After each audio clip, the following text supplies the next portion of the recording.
ನಮಸ್ಕಾರ ಸ್ನೇಹಿತರೆ, ಇವತ್ತಿನ ಈ ವಿಡಿಯೋದಲ್ಲಿ ನಾನು ಗೋಳಗುಮ್ಮಟದ ಬಗ್ಗೆ ತಿಳಿಸ್ಕೊಡ್ತಿದ್ದೇನೆ. ಗೋಲ್ ಗುಂಬಜ್ ಅಥವಾ ಗೋಳಗುಮ್ಮಟ ಜಗತ್ ಪ್ರಸಿದ್ಧವಾದಂತಹ ಹಾಗೂ ನಮ್ಮ ಕರ್ನಾಟಕ ರಾಜ್ಯದಲ್ಲೇ ಇರುವಂತಹ ಒಂದು ಐತಿಹಾಸಿಕ ಸ್ಥಳವಾಗಿದೆ. ಇದರ ಇತಿಹಾಸದ ಬಗ್ಗೆ ನೋಡೋಣ. ಮೊಹಮ್ಮದ್ ಆದಿಲ್ ಶಾ ಮತ್ತು ಅವರ ಪತ್ನಿಯರು, ಪ್ರೇಯಸಿ ಮಗಳು ಮತ್ತು ಮೊಮ್ಮಗ ಗೋಲ್ ಗುಂಬಜ್ ಅವರ ವಿಶ್ರಾಂತಿ ಸ್ಥಳವು ಆದಿಲ್ ಶಾಹಿ ವಾಸ್ತುಶಿಲ್ಪದ ಅತ್ಯುತ್ತಮ ಉದಾಹರಣೆಗಳಲ್ಲಿ ಒಂದಾಗಿದೆ. ವಿಶ್ವದ ಅತಿ ದೊಡ್ಡ ಗುಮ್ಮಟಗಳಲ್ಲಿ ಒಂದಾಗಿದೆ. ಗೋಳ ಗುಮ್ಮಟವು ಆದಿಲ್ ಶಾಹಿ ಆಳ್ವಿಕೆಯ ವೈಭವಕ್ಕೆ ಸಾಕ್ಷಿಯಾಗಿತ್ತು. ಗೋಲ್ ಗುಂಬಜ್ ಕೇವಲ ಸಮಾಧಿಯಲ್ಲ, ಬಿಜಾಪುರದಲ್ಲಿರುವ ಗೋಲ್ ಗುಂಬಜ್ ಹಿಂದಿನ ಕಾಲದ ಕಲೆ ಮತ್ತು ವಾಸ್ತುಶಿಲ್ಪದ ವೈಶಿಷ್ಟ್ಯಗಳನ್ನು ಪ್ರದರ್ಶಿಸುತ್ತದೆ. ಇದು ಭಾರತದ ಅತ್ಯಂತ ಪ್ರಸಿದ್ಧ ಸಮಾಧಿಗಳಲ್ಲಿ ಒಂದಾಗಿದೆ. ಬಿಜಾಪುರ ನಗರದಿಂದ ಸುಮಾರು 2 ಕಿಲೋಮೀಟರ್ ದೂರದಲ್ಲಿ ಸುಂದರವಾದ ಮತ್ತು ಸುಸಜ್ಜಿತವಾದಂತಹ ಸಂಕೀರ್ಣದಿಂದ ಕೂಡಿದಂತಹ ಒಂದು ಗುಮ್ಮಟ ಇದಾಗಿದೆ. ಭಾರತದಲ್ಲಿ ನಿರ್ಮಿಸಲಾದ ಅತ್ಯಂತ ಗಮನಾರ್ಹ ಮತ್ತು ಭವ್ಯವಾದ ರಾಜ ಸಮಾಧಿಗಳಲ್ಲಿ ಒಂದಾಗಿದ್ದು, ಇದನ್ನು ದಕ್ಷಿಣ ಭಾರತದ ತಾಜ್ ಮಹಲ್ ಎಂದೇ ಕರೆಯಲಾಗುತ್ತದೆ.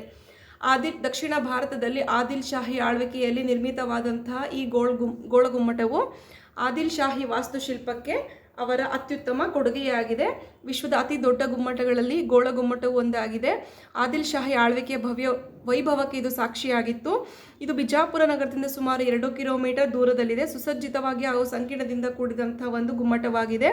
ದಕ್ಷಿಣ ಭಾರತದ ತಾಜ್ ಮಹಲ್ ಎಂದೇ ಇದು ಪ್ರಸಿದ್ಧಿಯನ್ನು ಪಡೆದಿದೆ. ವಿಜಯಪುರ ಸುತ್ತಮುತ್ತ ನಗರದಿಂದ 51 ಮೀಟರ್ ಎತ್ತರದಲ್ಲಿದೆ ಮತ್ತು ಮಧ್ಯಕಾಲೀನ ಇಂಡೋ ಇಸ್ಲಾಮಿಕ್ ವಾಸ್ತುಶಿಲ್ಪಕ್ಕೆ ಉದಾಹರಣೆಯಾಗಿದೆ. ಇದು ಬೃಹತ್ ಕಿರೀಟ ವೈಶಿಷ್ಟ್ಯಕ್ಕಾಗಿ ಹೆಚ್ಚು ಪ್ರಸಿದ್ಧಿಯಾಗಿದೆ. ಆದಿಲ್ ಶಾಹಿ ರಾಜವಂಶದ 7ನೇ ದೊರೆ ಮತ್ತು ಬಿಜಾಪುರ ಸುಲ್ತಾನರ ಮುಖ್ಯಸ್ಥ ಸುಲ್ತಾನ್ ಮೊಹಮ್ಮದ್ ಆದಿಲ್ ಶಾ ಅವರ ಸಮಾಧಿಯಾಗಿ ನಿರ್ಮಿಸಲಾಗಿದೆ.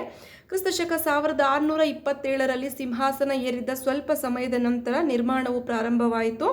ಕ್ರಿಸ್ತಶಕ 1656ರಲ್ಲಿ ಅವರ ಮರಣದ ಹೊತ್ತಿಗೆ ಅಂತಿಮ ಕೆಲಸವು ಸ್ಥಗಿತಗೊಂಡಿತು. ಸುಲ್ತಾನನೊಂದಿಗೆ ಅವನ ಇಬ್ಬರು ಪತ್ನಿಯರಾದ ತಾಜ್ ಜಹಾನ್ ಬೇಗಂ ಮತ್ತು ಅರೂಸ್ ಬೇಬಿ ಅವನ ಪ್ರೇಯಸಿ ರಂಭಾ ಅವರನ್ನು ಸಮಾಧಿ ಮಾಡಲಾಯಿತು. ಈ ಗೋಳಗುಮ್ಮಟವು ಬಿಜಾಪುರ ನಗರದಿಂದ ಸುಮಾರು 51 ಮೀಟರ್ ಎತ್ತರದಲ್ಲಿದೆ ಹಾಗೂ ಇದು ಮಧ್ಯಕಾಲೀನ ಇಂಡೋ ಇಸ್ಲಾಮಿಕ್ ವಾಸ್ತುಶಿಲ್ಪಕ್ಕೆ ಅತ್ಯುತ್ತಮ ಉದಾಹರಣೆಯಾಗಿದೆ. ಇದು ಹೆಚ್ಚು ಏನಕ್ಕೆ ಪ್ರಸಿದ್ಧಿಯಾಗಿದೆ ಅಂತಾದರೆ ಬೃಹತ್ ಕಿರೀಟ ವೈಶಿಷ್ಟ್ಯಕ್ಕೋಸ್ಕರ ಇದು ಪ್ರಸಿದ್ಧಿಯಾಗಿದೆ. ಆದಿಲ್ ಶಾಹಿ ರಾಜವಂಶದ 7ನೇ ದೊರೆ ಮತ್ತು ಬಿಜಾಪುರ ಸುಲ್ತಾನರ ಮೊಹಮ್ಮದ್ ಆದಿಲ್ ಶಾ ಅವರ ಸಮಾಧಿಯಾಗಿ ಇದನ್ನು ನಿರ್ಮಿಸಲಾಗಿದೆ. ಆತ ಸಿಂಹಾಸನ ಏರಿದ ಅಂದರೆ ಕ್ರಿಸ್ತಶಕ 1627ರಲ್ಲಿ ಸಿಂಹಾಸನ ಏರ್ತಾನೆ. ಅದರ ಸ್ವಲ್ಪ ಸಮಯದಲ್ಲೇ ಇದರ ನಿರ್ಮಾಣ ಪ್ರಾರಂಭ ಆಗುತ್ತೆ. ಈತನ ಹೆಂಡತಿಯರು ಹಾಗೂ ಆತನ ಪ್ರೇಯಸಿಯನ್ನು ಇಲ್ಲಿ ಸಮಾಧಿ ಮಾಡಲಾಗಿದೆ.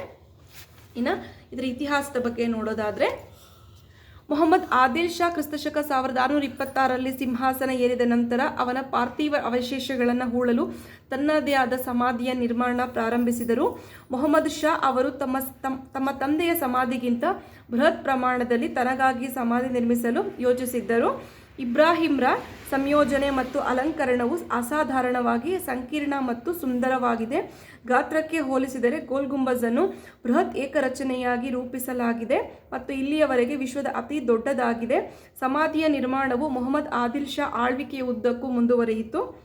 ಅಂದರೆ ಮೊಹಮ್ಮದ್ ಆದಿಲ್ ಶಾ ಅವರು ಸಿಂಹಾಸನಕ್ಕೇರಿದ ನಂತರ ಅವರ ಪಾರ್ಥಿವ ಅವಶೇಷಗಳನ್ನು ಹೂಳೋದಕ್ಕೋಸ್ಕರ ಆತ ತನ್ನ ಸ್ವಯಂ ಸಮಾಧಿ ನಿರ್ಮಾಣ ಮಾಡೋದಕ್ಕೆ ಪ್ರಾರಂಭ ಮಾಡ್ತಾನೆ.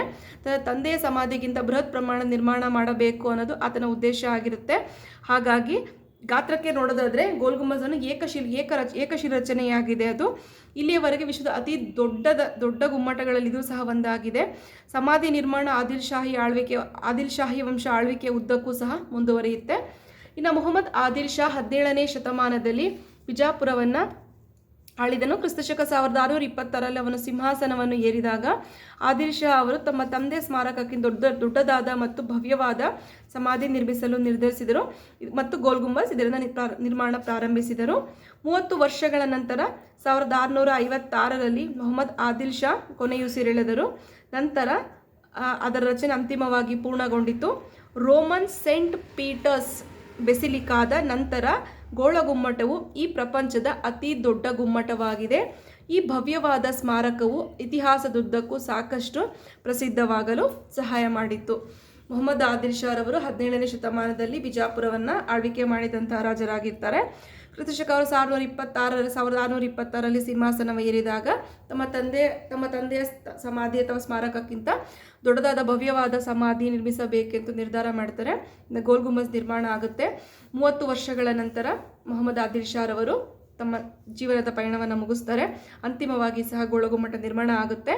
ಇನ್ನು ರೋಮ್ನಲ್ಲಿರುವಂತಹ ಸೆಂಟ್ ಪೀಟರ್ಸ್ ಬೆಸಿಲಿಕಾದ ನಂತರ ಆ ಗುಮ್ಮಟದ ನಂತರ ಮತ್ತೆ ನಮ್ಮ ಕರ್ನಾಟಕದಲ್ಲಿ, ನಮ್ಮ ಭಾರತದಲ್ಲಿ ಈ ಪ್ರಪಂಚದ ಅತಿ ದೊಡ್ಡ ಗುಮ್ಮಟವಾಗಿದೆ. ಇಡೀ ವಿಶ್ವಕ್ಕೆ ಹೋಲಿಸಿದ್ರೆ ಸೆಂಟ್ ಪೀಟರ್ಸ್ ಬೆಸಿಲಿಕಾದ ನಂತರ ನಮ್ಮ ಗೋಳಗುಮ್ಮಟವು ಜಗತ್ ಪ್ರಸಿದ್ಧಿಯಾಗಿದೆ. ಈ ಭವ್ಯವಾದ ಸ್ಮಾರಕವು ಇತಿಹಾಸದುದ್ದಕ್ಕೂ ಸಾಕಷ್ಟು ಪ್ರಸಿದ್ಧಿಯಾಗಲು ಸಹಾಯ ಮಾಡಿತ್ತು.